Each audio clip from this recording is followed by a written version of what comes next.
नमस्कार। सभी लोग जुड़ जाइए।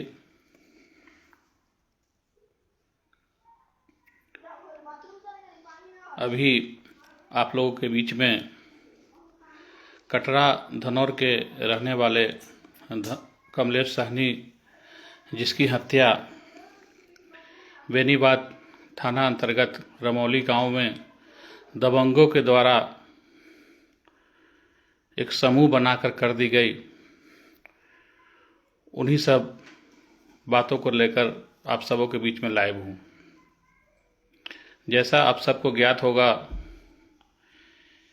कि कमलेश साहनी की हत्या को हुए सप्ताह से ज़्यादा दिन गुजर गए, लेकिन आज हमने सुबह बेनीबाद के SHO साहब से बात किया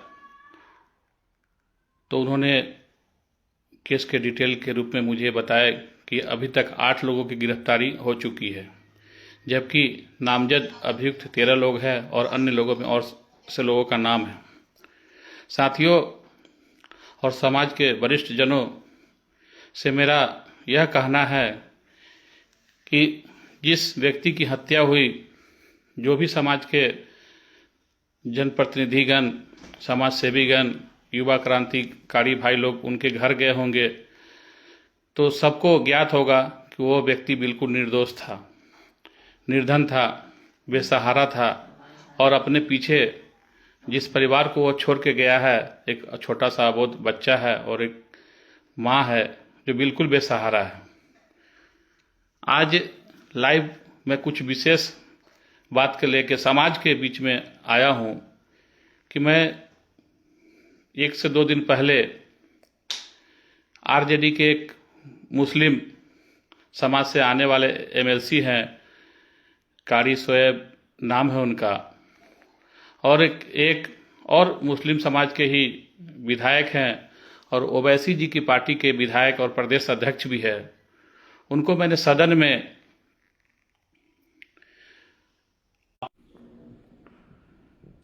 अपने समाज के वैसे ही यूट्यूबरों के प्रति संवेदना व्यक्त करते और आवाज़ उठाते हुए हमने सुना तो मुझे आश्चर्य हुआ।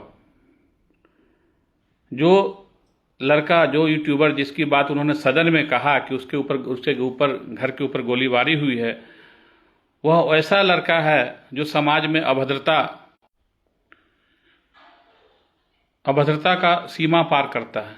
लेकिन मैं उनको धन्यवाद देता हूं कि वो जानते हुए कि समाज में वो यूट्यूबर एक गंदगी फैला रहा है, अभद्रता, अश्लीलता परोस रहा है, फिर भी उन्होंने उसके लिए विधानसभा में उसकी सुरक्षा के लिए मांग उठाई। लेकिन मैं अपने समाज के उन नेताओं जो सदन में बैठे हुए हैं, फिर भी अपने समाज के बच्चे की हत्या हो जाती है लेकिन उनका मुंह नहीं खुलता है, जैसे लगा कि उनके मुंह में किसी ने फेविक्विक डाल दिया हो। अरे आप सीखिए कारी शोएब जैसे नेता से, अख्तरुल ईमान जैसे नेता से, जो अश्लीलता फैलाने वाले यूट्यूबर की आवाज़ उठाया। लेकिन आप लोग क्या कर रहे हैं?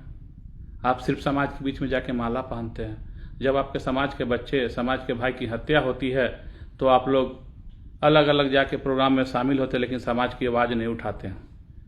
मैं तो धन्यवाद देता हूँ ऐसे मुस्लिम नेताओं को कि यह जानते हुए कि समाज में वो एक गंदगी फैला, फिर भी उसकी आवाज़ वो उठाते हैं। लेकिन आप क्या कर रहे हैं? और समाज के मैं उन लोगों से भी कहना चाहता हूँ, गायघाट औराई क्षेत्र के समाज के लोगों से कहना चाहता हूँ कि आपके क्षेत्र से विधायक निरंजन राय जी हैं और औराई से रामसूरत राय जी हैं। ये दोनों विधायक उसी क्षेत्र से आते हैं और सदन के सदस्य हैं। तो वोट का समय नज़दीक आ रहा है, ये आपके पास जरूर जाएंगे। बस आप उनको ये याद दिलाना कि कमलेश की हत्या के समय आपने सदन में कमलेश की हत्या की मांग किया था क्या, बस उनसे आप सवाल जरूर करना। बाकी आपके अपने समाज के लोगों से, नेताओं से अपील है कि आप कारी शोएब और अख्तरुल ईमान से सीखो और उनसे समझो कि अपने किस व्यक्ति के लिए वो खड़ा है। और आप एक निर्धन गरीब की हत्या होती है, वहां आपके मुंह में फेविक्विक जम जाता है। नहीं तो आने वाला समय में आपके समाज का हत्या निरंतर इसी तरह होता रहेगा। और युवा साथी से आग्रह है कि आप लोग आने वाले चुनाव में जो विधायक दोनों क्षेत्र से आते हैं उनसे जरूर सवाल करना कि कमलेश की हत्या आपको दिखाई नहीं दी, और ये कारी सोएब मुजफ्फरपुर में ही राजनीति करते हैं, इनसे भी पूछना कि आपको यूट्यूबर याद है, लेकिन एक निर्धन गरीब बच्चा मल्लाह का बेटा की हत्या होती है, उसका संज्ञान आपके जेहन में नहीं आता है। ये आने वाले समय में हमारे समाज के सभी युवा साथी से अपील करता हूँ कि ये सवाल आप सोच समझ कर ये सवाल पूछना और ये सवाल जेहन में रख के ही किसी के प्रति अपना समर्थन देना। बहुत बहुत धन्यवाद।